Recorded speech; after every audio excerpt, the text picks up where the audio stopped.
La jeune fille qui est à côté de moi ne parle pas, enfin officiellement ne parle pas français, et moi je peux vous dire qu'on a parlé quelques secondes, elle parle très très bien le français, alors que l'origine c'est plutôt un pays proche de la France. Oui, très proche, avec beaucoup de soleil parfois. Voilà, et qui s'appelle l'Italie.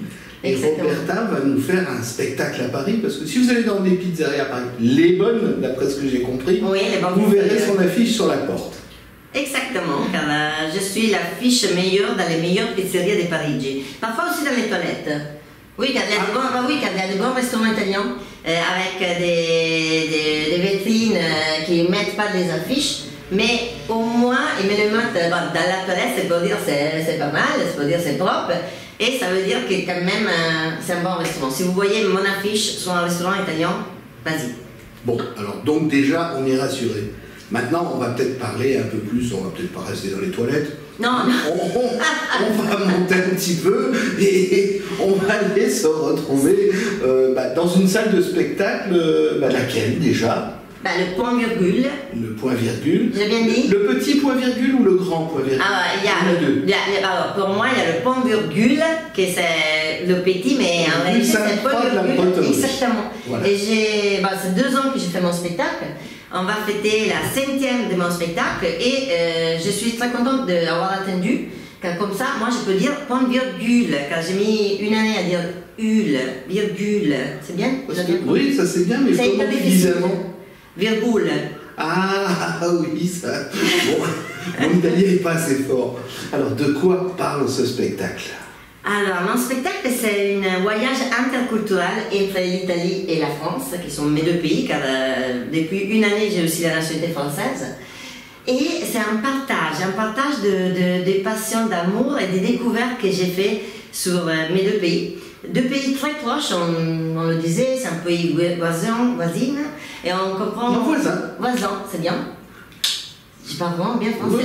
Oui. Et j'explique un peu les points de vue de l'Italie, des Italiens et des Français sur des éléments sur lesquels d'habitude on se dispute, Italiens et Français. La cuisine, la drague, le vent, pas mal de choses. Et moi je donne des solutions pour arrêter de se taquiner, car ensemble, Italiens et Français, on est les meilleurs du monde. Par contre, Guy, on ne parle pas du foot. Ah bah tant mieux parce que je déteste ça. C'est Alors moi je suis honnête, le sport et moi, ça fait pas 2, ça fait 1 million. Ok, c'est bien. Alors c'est le spectacle pour toi et pour tout le monde. De toute façon, je ne vais pas parler des foot car c'est l'unique endroit sur lequel j'ai pas de pouvoir magique. Italie et France pour le foot, pour l'instant, pas possibilité de... Oui, alors, il ne faut pas jouer un soir où il y a du foot alors. Non. Oui, non, avec les Italiens, il ne faut pas jouer quand il y a le foot, quand il y a San Remo mais comme ça. Mais par contre, mon public, c'est pas vraiment que les Italiens. Mon public sont tous les Français qui aiment l'Italie. Tous les Français qui veulent sortir avec un Italien ou vice-versa, et vraiment tout le monde qui a un appel pour découvrir notre culture. Et tu t'es inspiré comment pour écrire ce spectacle? Quelles ont été les inspirations? Ta vie personnelle, la vie de tes copains, tes copines? Alors moi j'ai souvent cette question, moi j'ai pas besoin d'écrire, moi j'ai décrit ma vie, j'ai décrit mes expériences, c'est pour ça qu'en plus c'est un spectacle vivante qui change, car elle change avec la perception que j'ai de la France et d'Italie et toutes les expériences que j'ai faites. Et ça s'appelle Una Roberta Parigi, pas une Italienne à Paris, car oui, je suis un peu le cliché des Italiennes pour les Français. Les cheveux longs, toujours en talons, des belles robes, toujours le sourire, toujours en train de parler de nourriture. Je mange beaucoup aussi. Ah bon, ça il faut ce qu'il faut quand même. Oui, j'adore. Mais par contre, ça s'appelle Una Roberta Parigi car pas tous les Italiens ont ma vie. Et pas tous les Italiens ont l'envie de partager ce que je vis et je découvre. Et en plus, j'ai envie très incroyable, que ça m'arrive toujours des choses bizarres et qui me permettent de bien rigoler dans ma vie et de les partager. Mais quand tu partages, c'est tout ce que tu as vécu à Paris. Mais comment as-tu commencé? Comment es-tu arrivé à justement à trouver ces points communs entre toi, l'Italie, la France? Mais moi et l'Italie, pas besoin de les chercher beaucoup, hein, voilà. c'est ça. Sur la France, plus qu'avec moi, c'est que en vivant ici, déjà quand on apprend la langue, on se demande toujours le pourquoi d'une expression comme ça. Moi, je suis très curieuse, j'ai étudié aussi beaucoup l'histoire de nos deux pays. Et c'est pas Norberta Parigi qui découvre les liens entre l'Italie et la France. Les liens entre l'Italie et la France, il y en a toujours eu pour la nourriture, il y en a toujours eu pour l'histoire, la culture. On peut dire qu'on a commencé avec François Ier, avec Marignano, tu sais? Marignan. 1515. Exactement. Alors tous les Français connaissent cette date, pas beaucoup d'Italiens. Et c'était le début. François Ier a gagné cette bataille. Il a ouvert la rue pour être échangé entre l'Italie et la France. Après, malheureusement, c'est arrivé en 2006, le foot que tu connais pas. Non.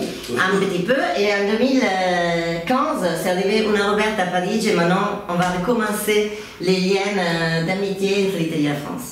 Combien de fois as-tu joué le spectacle en France et à Paris? Alors, là, je vais jouer ma 5e le 3 mars. Oui, j'ai déjà joué 95 fois, dont 35 à Paris. J'ai joué à Tunis et j'ai joué 4 fois aussi en Italie, en français. Et après, j'ai joué dans 18 villes en France.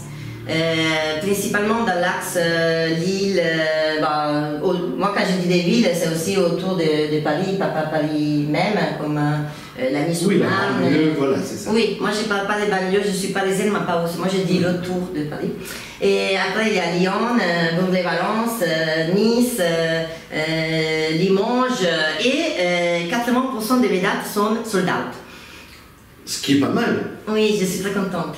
Alors, sur la date parisienne, qui est très bientôt, c'en est où?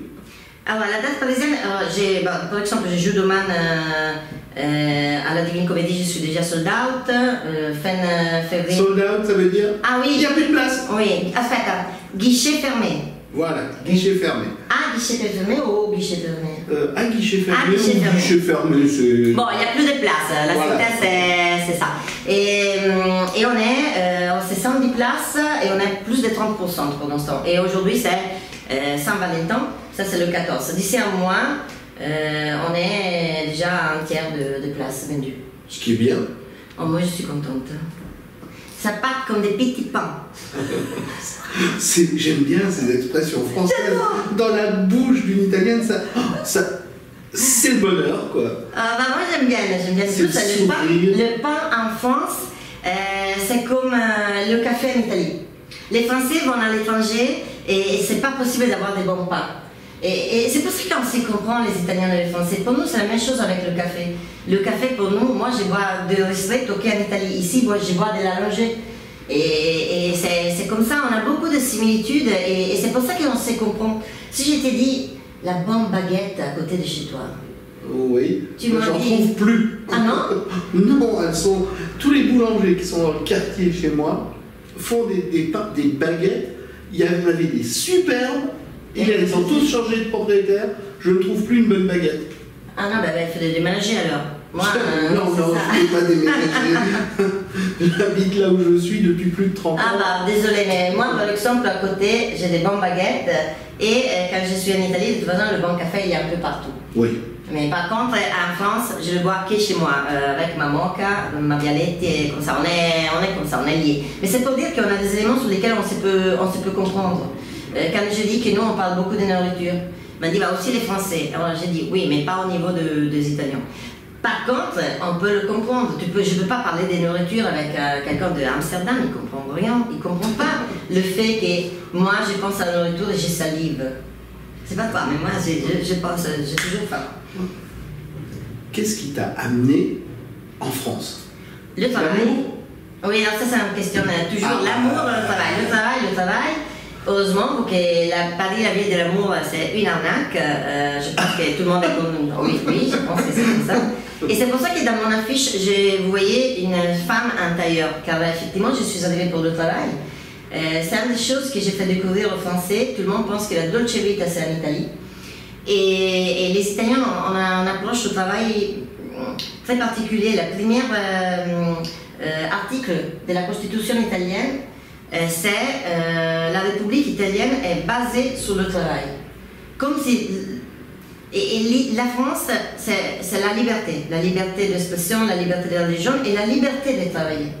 Quand tu as la liberté de faire quelque chose, c'est plus un droit. Nous, le travail, c'est très important. Il y a plein de personnes en Italie qui font du travail qu'ils n'aiment pas, mais ils ne le quittent pas. Le terme reconversion, dans façon positive, je l'ai découvert en France.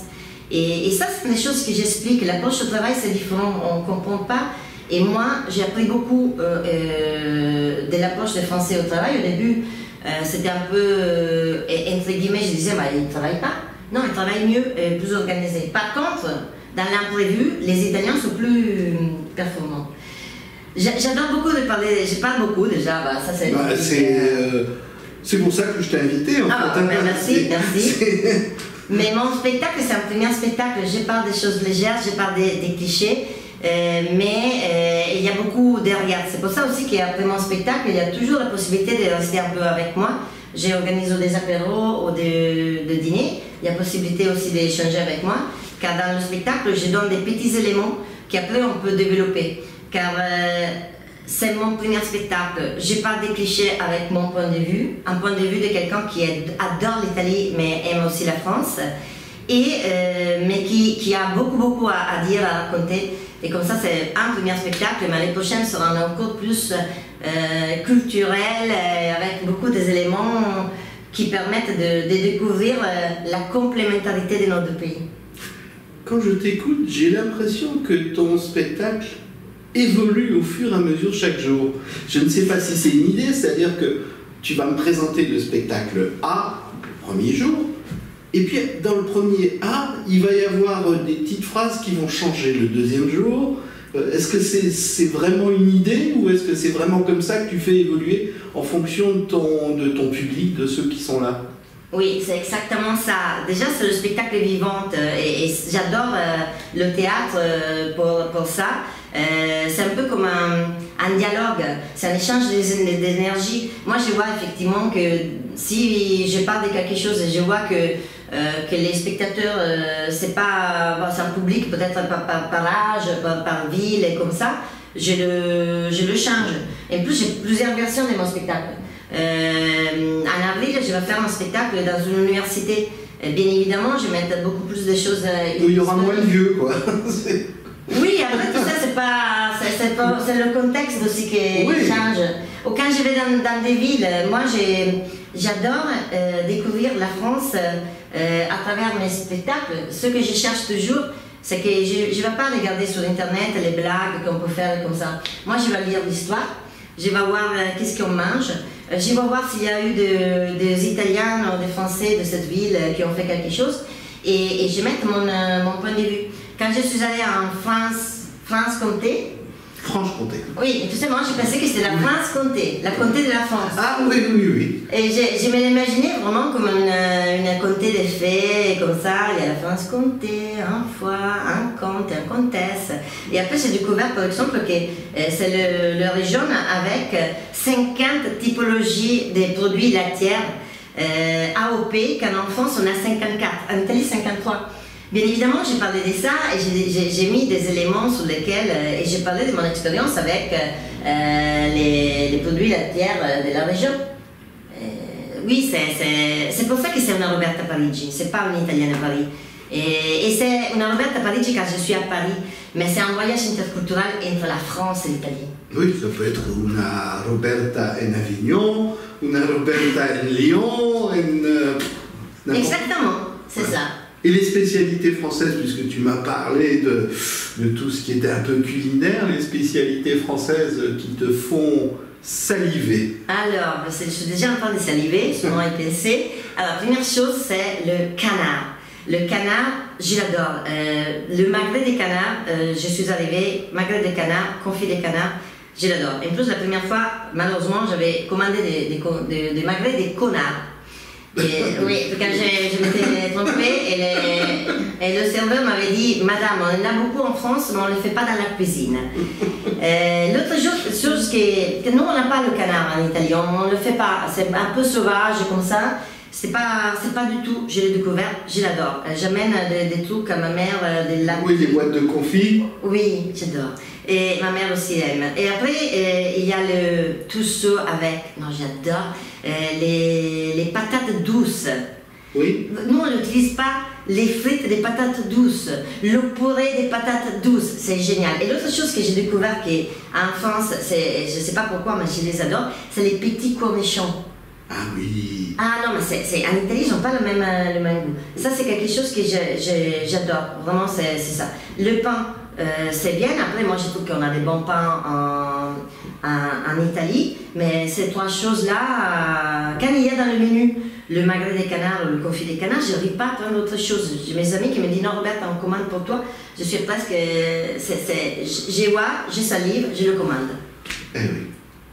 Bon alors nous on salive parce qu'on a envie de te découvrir sur scène, parce que quand je t'écoute, justement j'ai bien aimé que tu n'as pas donné d'extrait du spectacle. Tu as parlé de toi, tu as parlé de ce que tu aimes, tu as parlé de la France, de l'Italie, de tes goûts culinaires. Maintenant, ce qu'il faut, c'est qu'on découvre Roberta El Parigi sur la scène, voilà. Et sur la scène, j'articule très bien. Si. Quand je suis allée chez l'orthophoniste, et là c'est un des épisodes, mais mon spectacle, on parle d'amour, de la nourriture, on parle du bidet. Quand c'est du bidet, le bidet. Du bidet, oui. On retourne, comme ça on ferme, on est parti de la toilette, on retourne à la toilette, mais toujours propre. C'est pour dire que c'est quelque chose que les Français ne comprennent pas, et c'est quelque chose pour lequel les Italiens nous taquinent, les Italiens qui sont en Italie, taquinent les Italiens ici. Et là aussi, je donne une solution. J'explique l'histoire, car souvent, quand on connaît l'histoire de quelque chose, on comprend, et basta litigare. Bon, on va terminer sur l'histoire de bidet, franchement. Excusez-nous, mais bon, je ne peux pas faire autrement. Non, mais c'est magnifique. Vous allez comprendre, vraiment. Je vais vous donner un nouveau regard sur des choses que vous allez découvrir. Est-ce que tu sais pourquoi on dit French kiss? Non, pas vraiment. Alors, il faut venir à ça, c'est en anglais.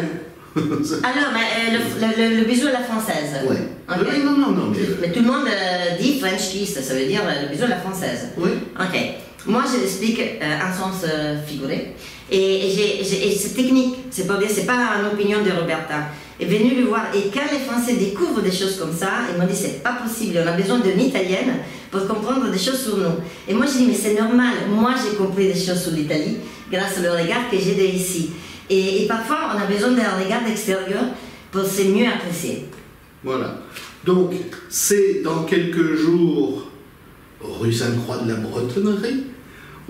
Ensuite, il y a d'autres dates prévues en France dans un proche immédiat ou dans un proche futur. Oui, on a la ligne sur Marne, on a Igny, on a Dijon, on a Bruxelles, Metz, Toulouse. On retourne à Nice, bien évidemment le festival d'Avignon et Marseille et partout. Voilà. Suivez-moi sur Una Roberta à Parigi dans les réseaux sociaux. De toute façon, des Roberta en France sur les réseaux sociaux, il n'y a que moi. Comme ça, Una Roberta, vous me trouvez tout de suite. Una avec la A. Ah oui. Ok. Merci beaucoup. Tu veux rigoler? J'ai trop parlé, j'ai un montre connecté et les Italiens quand on parle, d'imitent pas. Tu sais quand le montre connecté? Oui. Ça, moi j'ai parlé avec toi. Oui. Et vous que nous on parle avec les mains, ils pensent que j'ai fait 10 000 pas. Oui, ça, je ne comprenais pas, je suis pas très connecté, donc... Oui, moi je compte les pas que j'ai fait. Le problème c'est que quand tu es italien, déjà tu poses la question, tu as déjà fait 4 pas, tu vois. Oui, c'est vrai que... C'est ça aussi. Bon, merci beaucoup. Désolée, j'ai déstabilisé Guy quand je suis trop connectée, mais c'est comme ça. Nous, je vais vous donner aussi un tuto pour bien vous exprimer en italien. Voilà. Io non parlo italiano. Tutto bene? Tutto bene, no. Parla espagnol. Non, comme moi non. Sicuro. Il ne faut jamais parler espagnol en italien, on s'énerve. Non, c'est pas... Oui, mais... Voilà, je parle le français, oui, bien sûr. L'anglais parfaitement, on va dire. Et il me reste... J'ai des notions d'allemand. Voilà. Et on va rester, mais il faut se mettre à l'italien. Voilà. Mais l'italien, moi, je l'ai connu parce que ma copine, enfin ma voisine qui était ma copine, Je On va pas mangeais dans les chez eux. détails, Non, hein. c'était tout bien, tout honneur. Quand j'étais jeune, dès qu'il faisait de la polenta, il m'appelait Guy, il y a de la polenta, viens manger. Perché la polenta no, c'era un sugo almeno, con Oui, avec de la sauce et tout, oui. Bon, là je vais manger maintenant, moi j'ai faim. Voilà. Et toi? Non, c'est trop tôt pour moi. Ah, moi j'ai toujours faim. Buon appetito, je ne sais pas quand vous voyez l'émission, mais sempre buon appetito. Merci. Grazie. Grazie mille.